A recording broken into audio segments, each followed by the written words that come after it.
pong kanin tapos isang sabaw. Pagtitipid experience. 20k likes?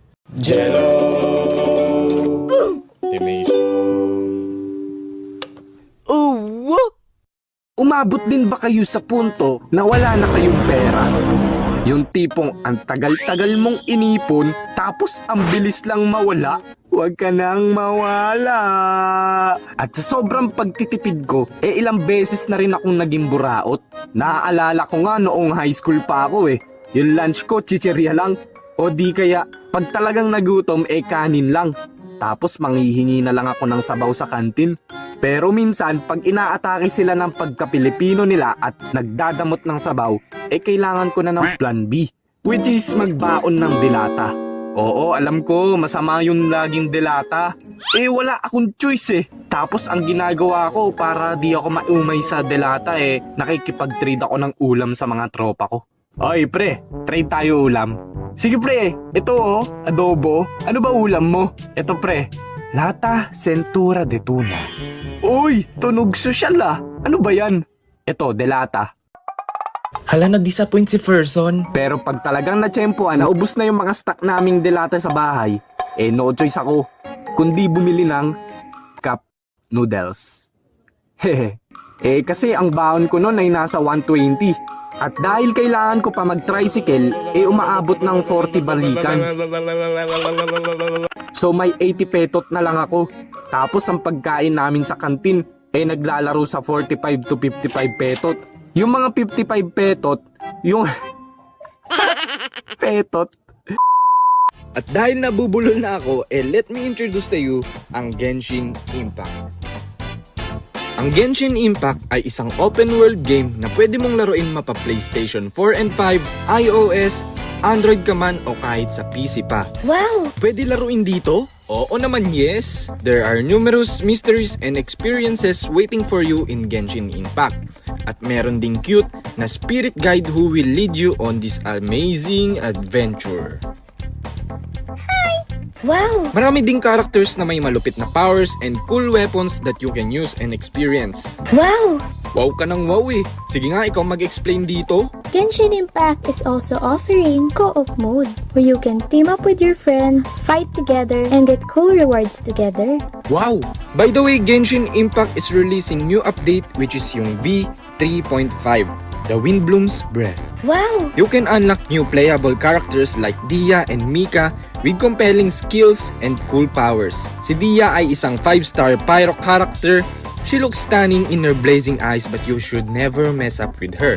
Or else, mararamdaman at makikita mo kung gaano kalakas ang kanyang unleashing burning anger. Taray! At si Mika naman ay isang 4-star cryo character at siya ay isang miyembro ng Knights of Favonus Reconnaissance Company and he always diligently fulfills lahat ng duty na kakaharapin niya. Ang pogi, di ba? There are also new powerful weapons, amazing rewards, and new events, and of course, new quests. Ma-download ko na nga! Pwede mong ma-download ang Genshin Impact using the link in the description or i-scan mo na lang yung QR code sa screen. So thank you Genshin Impact for sponsoring this video. Yung mga 55 petot, yung mga talagang masasarap at may sarsang ulam. Kaya ang tingin ko sa mga nabili ng ganoon, isang maharlika na pinanganak sa marangyang mansyon. So yun na nga, pag bumili pa ako ng pagkain ng 55 petot, di 25 petot na lang matitira sa baon ko.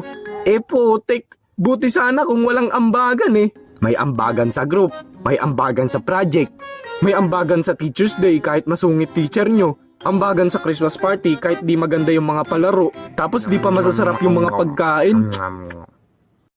Ito na yung 150 na ambagan. So ngayong college na ako at oo, nag-aaral pa si kuya nyo Jello. Kaya kailangan kong i-budget na maayos yung pera ko. Kasi ako na yung nagpapaaral sa akin. Nagbabudget ng baon ko araw-araw at talaga namang napakamahal mag-aral. Kaya kailangan ko din talagang magtipid.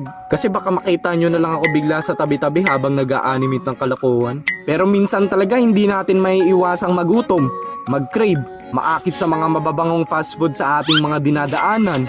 Isang beses nga hindi talaga ako papasok noon kaso kailangan namin mag-attendance at makita ang presensya mo sa class. Mga 5 minutes announcement lang tapos pinauwi na kami.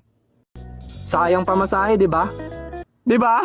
Si Wewe. So nung pauwi na kami ng mga klase ko, magbubuko juice lang sana kami saglit. Kasi madalas kami nagbubuko juice pag pauwi na. Pre, buko juice tayo. O sige, tara. Ay, parang may buko juice doon sa may Jabi. Ay, may buko juice ba doon? So sa mga oras na yan, kinakabahan na ako. Baka mapagastos na naman ako. Kasi parang gusto nila kumain sa fast food. Basta pre, ako sa bahay ako kakain. Malapit lang bahay ko eh. Tapos pagtapos namin magbuko sasamahan lang namin yung kaklase ko na bibili daw ng bag para sa kuya niya. Yung mga bilian pa naman ng mga anik-anik malapit sa maraming mga kainan at fast food. Di syempre lakad dito, lakad doon. Natatakam na sa mga nadadaanang mga kainan.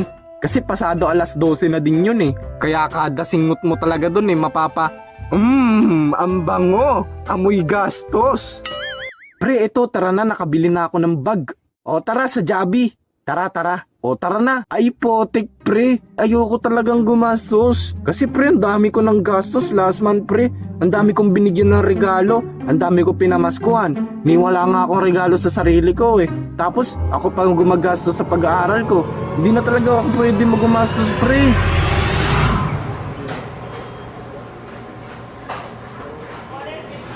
Sir, ito na po order niyo, sir. Bang!